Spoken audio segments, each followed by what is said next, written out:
What's up, guys? I thought I'd start doing little reviews of all the different proteins that I've got on, seeing as I bought so many um, over the past couple of months. Thought I'd start reviewing them instead of just using them.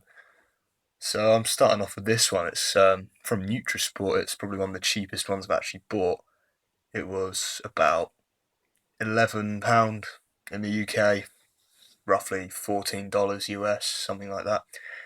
And as you can see here, it's £2 or 908 grams approximately, um, which I thought was quite a good deal. Got it off Amazon. You can get it direct from them. Amazon doesn't really matter, same price, just different shipping. Um, but the first thing I've got to say about this one is there's it's a bit it's slightly confusing. They call it 90 plus protein. It used to have 90% protein content, but if we turn it around and look at the nutritional information here, you can quite clearly see that per 100 gram serving, there's only 70 grams of protein, which would make it 70%. So they've actually lowered the protein content. Still not complaining, as it is pretty cheap. It does the job, you know. Um, well, at least I think it does. And down here it says, you got your four-phase protein blend, four-phase protein blend, 98%. Contains whey protein, soya protein, rice protein, micellar casein, which is milk protein. And you've got your sweeteners and all that crap in there. Um, you use it in 70-gram servings, 2 heaped scoops to 1 pint of water or milk, whatever you prefer. In my opinion, I prefer the milk as, well, just put water makes it taste a bit crappy. As you can see, I've got it in vanilla flavour here. It's a mixed basket for the vanilla flavour, in my opinion. It doesn't look like other vanilla proteins. If I just get the light round here, show you inside there, it's almost a grey colour, which doesn't give you the best impression of it already. And also, another thing I noticed about this particular one is when you put your hand in to pick the scoop out, it sticks to your fingers like so, and is actually quite hard to remove. It's very sticky protein, which means, in my opinion, that would mean not the best grade of protein. But saying that, it mixes really well in the blender, which is where it kind of counts. The only other concern that I had with this particular protein, apart from the consistency, is this ridiculously high salt content. If you see here, per 100-gram serving, you got 2.5 grams of salt, which is really shit. That's about your recommended daily allowance of salt in 100-gram serving of this protein. So if they could reduce the salt content, not only would it probably taste better, it would be a lot better for you as well. So I don't know why they've done that. Probably for cheapness, whatever.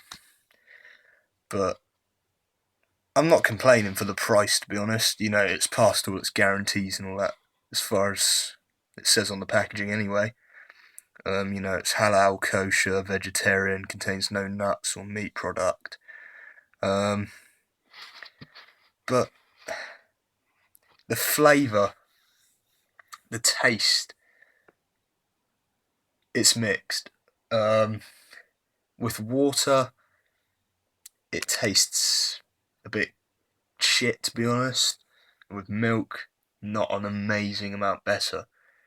It's not the worst taste in the world. You could quite easily drink it, it's just not one to particularly enjoy while you're drinking it.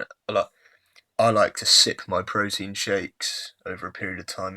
Over a period of 10 minutes, like take little sips and enjoy the flavour. But this one, I feel more like I should be chinning it straight down because of the taste of it. Um, Not the worst, but could be greatly improved. The vanilla one tastes a little bit like vanilla, not amazingly, um, but what am I to say for 11 quid for £2 or almost 1 kilo of protein, of decent protein? Not many have that high protein content, although it is lying with the 90% there. 70% protein's not bad. It's still decent. You're gonna see gains from it. Another good one about this is the thing I really like about this one though, is if you look here,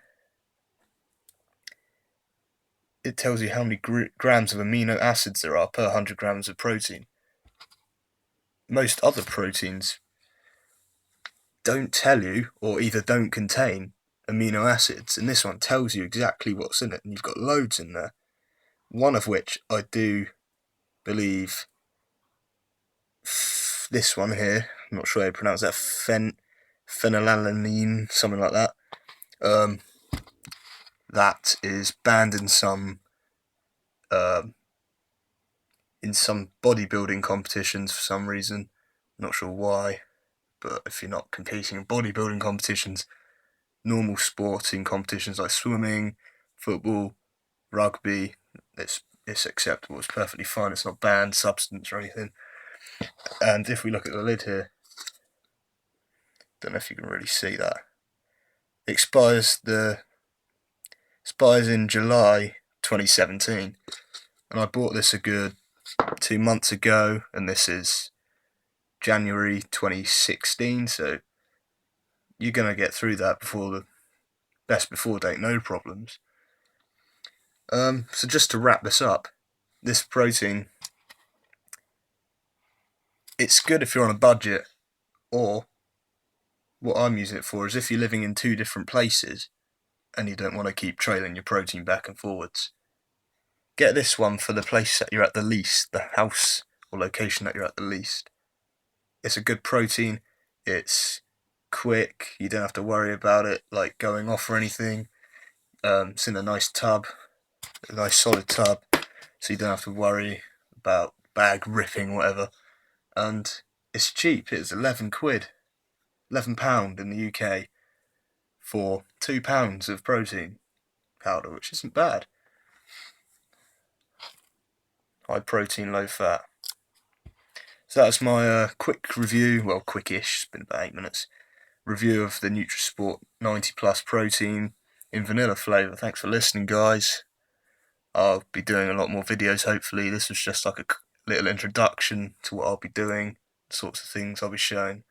I'll be reviewing my protein, the brand, Maxi Muscle probably, PhD, all them ones, creatine and all sorts of different ones, aminos. So stay tuned.